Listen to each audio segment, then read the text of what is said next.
Ini ujian untuk membuat Anda lebih hebat lagi di masa depan. Kalau Anda tidak tahan bantingan yang sekarang, bagaimana Anda bisa mengatasi pelintiran yang akan datang? Jangan saling cela. Keadaan jiwa kita, hati kita, perasaan-perasaan kita sudah lebih dulu bahkan pernah dirasakan oleh Nabi Muhammad SAW. Kalau Anda pernah gelisah, Nabi dulu pernah gelisah. Kalau Anda bahagia, Nabi juga pernah bahagia. Kalau Anda merasakan kekhawatiran, Nabi dulu pernah khawatir. Dan miniatur kehidupan kita sudah dicontohkan dalam perjalanan kehidupan Nabi Muhammad SAW agar kita bisa belajar mengatasi problematika kehidupan. Allahu Akbar, kalau beliau tidak diutus oleh Allah, kita tidak tahu bagaimana cara menyelesaikan pemetaan kehidupan kita hingga dengan saat ini. Bahkan satu ketika, pernah beliau kemudian dalam masa yang telah panjang berdakwah, qadarullah kemudian ada wahyu yang jeda datangnya tidak seperti biasanya. Biasanya datangnya cepat, berganti hari turun wahyu, ganti pekan turun wahyu. Ini beberapa masa wahyu belum turun. Ada hikmah di balik itu. Teman-teman sekalian, tiba-tiba beliau naik ke atas bukit, wahyu belum turun juga. Pulang ke rumah, belum turun juga. Sampai keadaan itu terlihat oleh kalangan kafir Quraisy dan mereka berkata, lihatlah Muhammad sudah gila. Dituduh gila. Jadi kalau Anda cuma dituduh dengan hal-hal yang ringan, dituduh soleh, kan? Dituduh kemudian orang yang berubah, dituduh semakin beriman dan sebagainya, barangkali itu lebih baik. Nabi dituduh gila, Anda bayangkan. Tuh Muhammad sudah gila. Muhammad sudah ditinggalkan oleh Tuhannya. Muhammad sudah kehilangan pegangannya.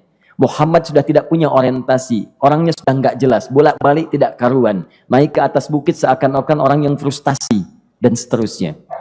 Tapi tahukah Anda apa yang terjadi? Setelah berbagai cacian, makian, tuduhan macam-macam diterima oleh Nabi SAW, lantas tibalah masanya Allah menurunkan satu surah, bahkan disandingkan dengan surah yang lainnya, bersandinglah dua surah ini secara bersamaan turun. Surah ke-93 dan surah ke-94-nya terkait berkelindan, memberikan satu harapan yang sangat panjang. Kata Allah, "Wadduha wal laili idza saja."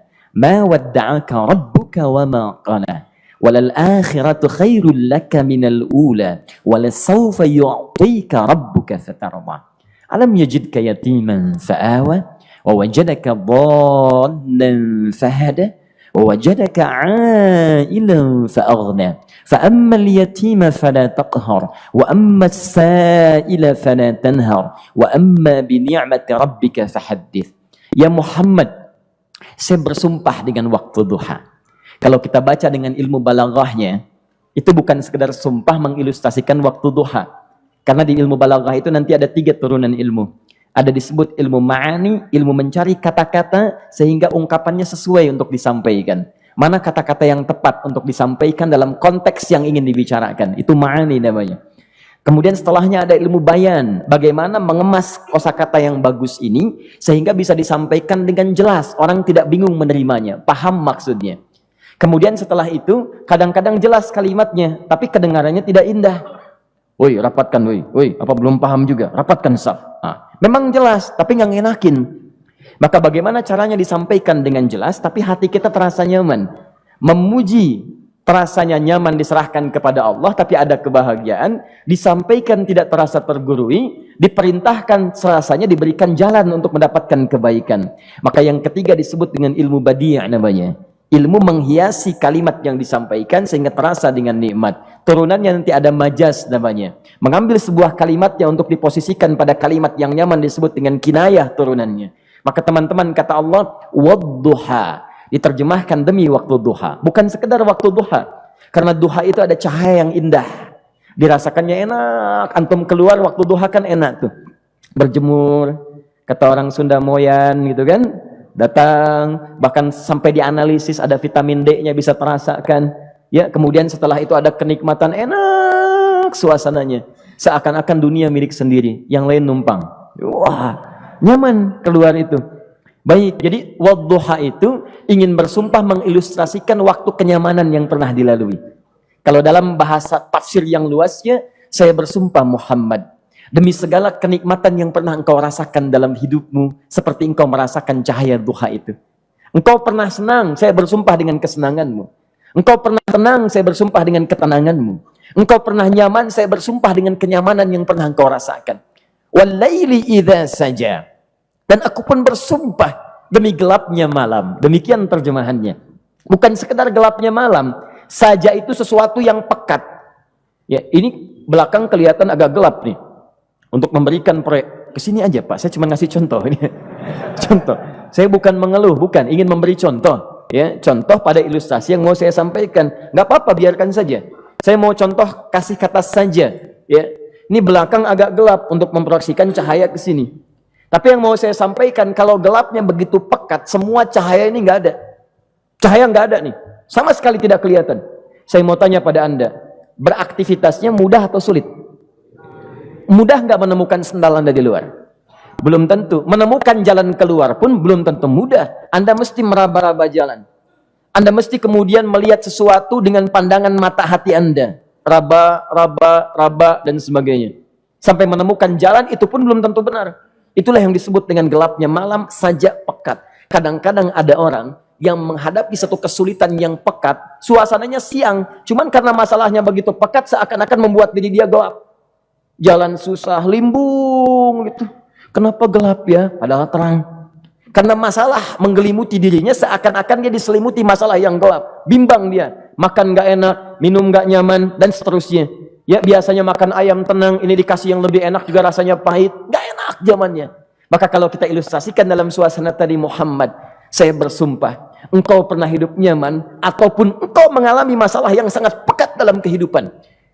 Engkau alami sesuatu yang dahsyat. Sampai engkau bingung, bimbang, pekat, mereka menuduhmu dengan macam-macam.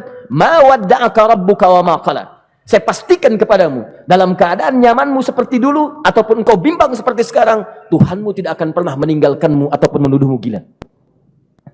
Orang-orang yang dekat dengan Allah Subhanahu wa ta'ala, maka Allah akan menjaganya, baik dalam keadaan yang tenang dan nyaman, ataupun dalam kesulitan yang luar biasa. Walal akhiratu khairul laka minal ula. Nanti saya akan tunjukkan kepadamu.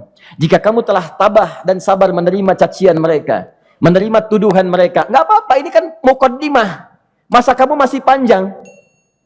Kamu masih panjang dalam berdakwah. Kehidupan kamu masih panjang membawa tugas dan misi. Kalau kamu belum bersabar pada yang sekarang, bagaimana dengan yang di masa depan?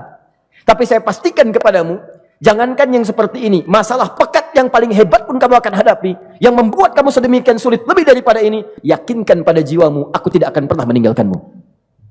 Ini prinsip dalam kehidupan kita. Jika Anda menggantungkan hidup kepada Allah, Anda bersandar dengan baik kepada Allah, maka ayat ini akan mengatakan, teman-teman sekalian, Allah tidak akan pernah meninggalkan Anda dalam setiap kehidupan Anda. Nanti, sekarang perjuangan, kata Allah, walal akhiratu khairul laka minal ula. Nanti saat kamu tiba di akhirat, saya akan tunjukkan kepadamu ada yang lebih hebat yang tidak pernah engkau rasakan sebelumnya saat di bumi. Tidak akan ada lagi kesulitan yang kamu hadapi. Tidak akan ada lagi cacian yang kamu kemudian hadapi. Tidak ada lagi kemudian tuduhan yang kemudian kamu rasakan. Aku akan berikan apapun yang kamu inginkan sampai kamu puas. Wala sawfa yu'tika rabbuka fatarda. Nanti kamu pengen apapun, aku berikan. Kalau saufa masih ada jeda, ya. Kalau bahasanya wa yu'tika mungkin seketika. Tapi ketika mengatakan saufa, artinya bukan saat ini Muhammad. Sekarang pun aku berikan, tapi nanti yang di akhirat aku berikan sampai kamu merasa puas. Ayo minta apa saja. Hadir, hadir, hadir, hadir. Tapi yang paling indah, kalau kamu tidak percaya, alam yajidka yatiman fa'awa. Cobalah ingat, kalau sekarang sedang susah, coba ingat dulu. Bukankah saat kamu yatim, aku yang merawat sampai kamu tidak merasakan kegelisahan itu? Lahir bapak tidak ada, aku cukupkan dengan kakek. Kakek meninggal, aku hadirkan ibu dan paman hadir di sekitaranmu. Ibu meninggal, ada kakek. Kakek meninggal, ada paman. Dan Khadijah hadir di sekitaranmu. Bukankah aku rawat pada saat itu? Wajadaka dhallan fahada. Kamu sedang bingung, sedang susah. Bukankah sering aku berikan petunjuk kepadamu? Wajadaka ailan fa'aghna. Kamu merasakan kesulitan, lahir dalam keadaan yatim, tidak ada pendukung, maka aku jadikan kaya. Bukankah saat kamu menikah dengan Khadijah, aku tambahkan lagi pendukung untuk misi dakwahmu? Ini pesan dalam Al-Quran. Kalau Anda sedang merasa susah, kalau ingin menenangkan diri, ingat-ingat yang baik-baik yang dulu. Kalau Anda sedang jatuh dalam bisnis, ingat-ingat saat Anda meningkat dalam bisnis Anda. Allah tidak pernah tinggalkan Anda. Mungkin ini ujian untuk membuat Anda lebih hebat lagi di masa depan. Kalau Anda tidak tahan bantingan yang sekarang, bagaimana Anda bisa mengatasi pelintiran yang akan datang? Karena dalam kehidupan bukan cuma dibanting. Anda mungkin mengalami penyingkiran, penyungkuran, lipatan, guntingan, bantingan, macam-macam. Jikalau satu gaya belum bisa Anda atasi, bagaimana Anda bisa berharap mendapatkan turunan yang lainnya? Selalu ingat bahwa jika hidup Anda ingin tampil gaya, Anda harus merasakan tekanan dalam kehidupan. Karena F selalu berbanding lurus dengan P, hukum Pascalnya. Gaya berbanding lurus dengan tekanan. Orang yang ingin tampil gaya dalam kehidupan, maka dia mesti siap menghadapi tantangan-tantangan hidup yang diatasi. Turun ayat. Sampai ujungnya. Jikalau kamu sudah begini lagi, jangan pernah kamu bentak orang lain. Jangan pernah merendahkan orang lain. Karena Allah pun menjaga setiap hamba sepanjang ia mendekat kepadamu. Setelah itulah turun kemudian surah Al-Insyirah. Alam nashrah lakas sadra. Antum kenal Nabi Musa? Baik. Tapi agak lumayan lah. Tadi saya di Soreang kenal Fir'aun. Di sini Musa. Baik, alhamdulillah. Perhatikan ya, dahsyatnya pemberian Allah kepada Nabi Muhammad SAW. Nabi Musa alaihi salam, dan sering kali kita bacakan untuk memohon kepada Allah. Rabbi syrahli sadri. Perhatikan baik-baik. Ini keunggulan Nabi Muhammad SAW dibanding Nabi Musa alaihissalam. Dua-duanya Nabi, Rasul, tapi masing-masing punya keistimewaan. Musa, Nabi, berdakwah, memohon kepada Allah kelapangan hati. Rabbi syrahli sadri. Ya Allah, tolong lapangkan hatiku nih. Kenapa mesti lapang? Karena pasti Musa merasakan nih. Saya tahu betul karakter Fir'aun. Belum apa-apa sudah memaki. Kalau orang yang hatinya tidak lapang, tidak akan tahan dengan makian, keluarlah kemudian balasan yang tidak digambarkan sebelumnya. Fir'aun itu kasar. Kasarnya bukan sekedar kasar, bahkan saking kasarnya bisa berujung pada eksekusi kematian. Saya contohkan tadi di sore yang ini, saya nggak suka dengan rambutnya nih, kata Fir'aun. Bukan nyuruh-nyukur mas, tolong pisahkan kepala dari badannya. Gitu gayanya tuh, Fir'aun. Ya. Bukan nggak ngenakin, susah dengan Fir'aun itu. Jadi kalau belum apa-apa datang Musa ke situ, hatinya tidak seluas samudra, hatinya tidak lapang, cuman seluas gelas, tidak akan sabar menerima cacian Fir'aun. Begitu datang dicaci, dasar anak gak tahu diri, gak tahu malu, sudah saya rawat begini. Ya Allah, saya bosan dengarnya, matiin aja sekarang. Musa Nabi berdoa dikabulkan. Cuman kalau Fir'aun kemudian ajalnya misal wafat pada saat itu, tidak akan jadi contoh kepada kita untuk kekinian. Bagaimana orang yang bebal untuk bertobat kepada Allah Subhanahu wa Ta'ala.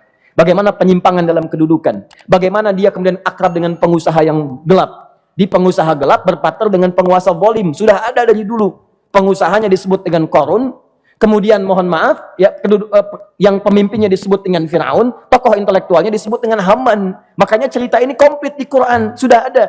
Di setiap persoalan dalam kehidupan masyarakat disebabkan tiga hal yang berkolaborasi. Kalau bukan penguasa zalim, berpartner dengan pengusaha gelap, ditopang oleh intelektual yang sembrono.